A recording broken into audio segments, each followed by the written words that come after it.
Please subscribe to Facetv Africa and turn the notification on. Facetv Africa, ẹ jọ̀ọ́, subscribe, hete. Face TV was Swoby. Yeah! Ẹgbẹ́ mo kú wọ́ ọmọ jáde tán ẹyẹ ti pia o ṣé ti tó ń pa nǹkan tó máa ṣẹlẹ̀ ọmọ yìí kí lórúkọ ẹ̀ ọmọ oníwọ̀n ọ̀rọ̀ yìí Lateef ọlọ́lọ́dún tó máa ṣe ṣóò bẹ́ẹ̀ òun náà ní 25 onímọ̀ níbi sọ fún yín ṣé èdè rí pé èmi kò sí patí tó ń ṣẹlẹ̀ lágbàáyé tẹ́mi ò kí ń lọ kò sí patí tó ń ṣẹlẹ̀ tí mi ò kí ń lọ ẹbìrì lọ́wọ́ Wàsíù ìyẹn Àyìndé Máṣáà ni mò ń sọ̀rọ̀ nípa èyí ẹbìrì lọ́wọ́ ẹ̀ gbogbo kọ́nà skàfàǹṣà ó ti mọ̀ pé ó ti láwọn tó jẹ́ pé tóun bá ti pè wọ́n báyìí owó ti yapa nìyẹn òun ni mo ṣe sọ fún yín pé èmi náà wà níbẹ̀ lónìí 25 ní rọ́nfọ́ọ̀dù ṣé yẹ sọ̀rọ̀ mi yé yín ẹ̀yin ẹ̀pẹ́ yẹn àmọ́ ọdún kẹ̀rẹ̀ sẹ́ndì mẹ́sẹ̀gì sí ní DM àbí ní WhatsApp pẹ̀lú nọ́mbà tó wà lórí screen yẹn kẹ́ra tíkẹ́ẹ̀tì yín ẹ̀yẹ kọ́kọ́ yín balẹ̀ gbogbo ẹ̀ ló máa wà fluffy sórí wọ́n tó jẹ́ pé gbogbo wetness yẹn gbẹgbẹgbẹ kiri ni fọkàn ẹ̀ balẹ̀ mọ́ bọ́ bẹ́ẹ̀ ọlọ́mọ yẹn ká ṣàgbákò ni ẹ̀ jẹ́ kí ẹ̀rí yálà yálà ẹ̀rí sọ́dọ̀ mi yẹ ẹ bá wọlé bí ó ṣe ń gbé sókè yẹn gbogbo kò sí wàhálà mo ṣe àbó oúnjẹ kọ̀ọ̀kan lè ní ẹ̀rẹ̀ wọ̀ pé lórí ọ̀rọ̀ olóúnjẹ ní kò sí wàhálà so 25 ní Romford ní London ẹ máa retí mi sọ́dọ̀ mi ti yẹ iye fọkàn yín balẹ̀ kò sí wàhálà o kò sí wàhálà ẹyẹ ti jáde tó ẹyẹ ti pia o ẹ gbà pé kí ní ipa ẹran tó bá ti ọjà òun ló ń jẹ yéyí náà mọ̀ ẹ pàdé mi níbẹ̀ ó ṣe máa jẹ́ nìyẹn kí sì wà fún yín ọgí wà fún yín. When there is none, there is no. We are very happy that you go to the way. There is no. We are very happy that you go to the way. Torí nígbà tí ẹ̀mí wà bá sí wà ó, ìdè tí máa ń bẹ fún gbogbo wa. A ní kí ìdájẹ́ gbára mi yọ. I need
ṣe ìpínlẹ̀. Wípé a ó máa pàṣálà tù ránṣẹ́ o.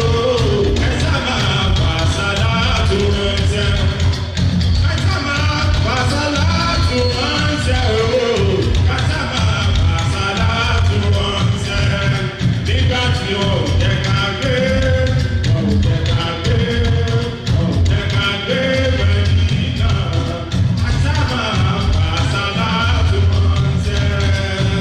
Pàṣálà tù ránṣẹ́. Oyègùn pàṣálà tù ránṣẹ́. Pàṣálà tù ránṣẹ́. Bàbá kan ṣe bí ewé. Ìgbà kan ò jẹ́ ká gbé, ò jẹ́ ká gbé, ò jẹ́ ká gbé bẹ́ẹ̀ni náà. A ó máa pàṣálà tù ránṣẹ́. Torí àṣálà tù ní màá ṣe títí ayé mi o.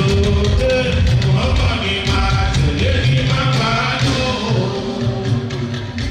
Ẹ̀sọ́ rẹ̀ nígbà wọn bàbá ní years yìí ló mọ ìlọsókè ẹ̀kọ́ wa.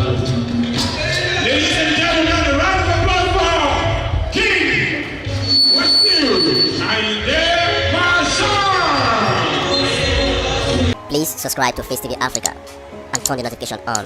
Face TV Africa, ẹ jọ̀ọ́, subscribe, hete. Face TV was Swoby.